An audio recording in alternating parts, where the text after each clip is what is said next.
Yeah, probably, but we're going to just try it. Let's go with it. I wrote this last night, and let's see how it is. Sorry. It's called Levers. In first grade, I had a best friend named Kathy Dillon. She had blonde hair and could swing the monkey bars, skipping one in between. All the boys chased her at tag. They didn't know what to do when they caught her. They didn't tag me even when I stood still. I stopped running. This new girl, Mary Chang, came to our school. Some boys chased her too.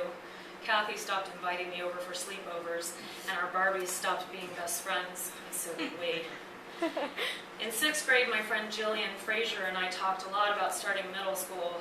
We traded Izod shirts, even though she had boobs and I did not. I hoped I would grow into the spaces she stretched in my shirts.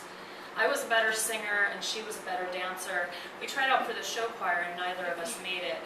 I thought the singing should have been more important, but I never said so. She learned flags and met this guy in marching band when we started middle school. He was not cute, but he was in 8th grade and I ate lunch by myself in the library for the rest of the 7th grade. In 11th and 10th and 12th grade, my best friend was Melissa Hanger. We were the exact same height, and I weighed 20 pounds more, but I had bigger boobs by then, so it pretty much evened out. She played softball, and I did drama club, but we both did debate and swim team. I met this guy, Chris, in drama club. I did not know how to be both. At a party where we all got drunk, she and Chris did it, and I learned how to be neither. In college, I was friends with Claudia, and Kim, and Fiona, and Lisa, and another Lisa. Claudia was my freshman roommate, and I liked her until I read her journal and found out she thought I was pathetic because my mom never called, and that she showed everyone the pills I had to take sometimes, and stole some of them too. She also made out with this guy Josh. That's about all I have to say about that. I wrote bitch in her journal and she requested a room change. And we didn't speak the whole rest of the time we were in college, even though we were in the same sorority. Kim and Fiona were in the sorority too, and they were best friends who let me hang out with them some.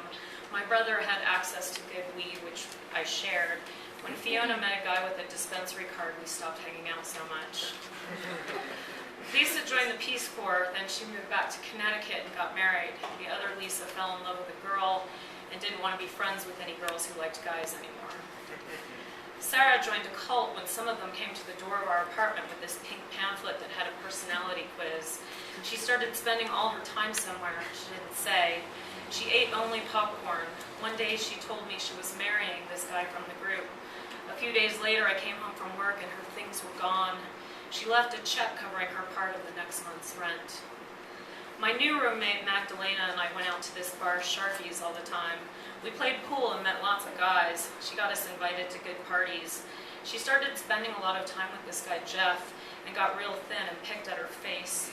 She took the $250 in cash I kept in case of an earthquake or other natural disaster when credit and debit cards would be no good. She did not leave her share of the rent. I didn't have friends for a while. I thought every day of what would happen if I died and nobody found me. I got a dog, a Labrador mix I named Abby. She would bark a lot if I died and someone would find me. When I walked Abby, everyone wanted to be my friend. I met this girl named Cerise who had a black lab named Mason, and we walked our dogs together and talked about conspiracy theories, which were passing interests of mine. When she confided her belief that aliens were behind most of these theories, I tried to reason with her.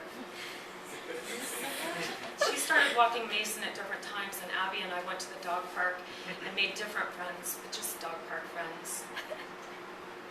The loneliness started to hurt me, and I got sick, and my brother took Abby and never gave her back, even when I got out of the hospital. My best friend in the hospital was named Mabel, which we joked was the reason she was anorexic. I got out after 3 weeks. She got out in 3.5 weeks. We met up once or twice a week for milkshakes. She stopped drinking milkshakes and started drinking whiskey. The last time I saw her, she looked like a Mabel. She told me she was an alcoholic. 2 days later, she got mad at me when I offered to help her find a rehab program. She called me crazy and said she'd rather be a drunk than be me. There have been men, all levers, except the ones I didn't keep long enough for it to matter if they left. There is one now. He had one foot out the door before the other one was in. I asked my brother if I could have Abby back. He said no.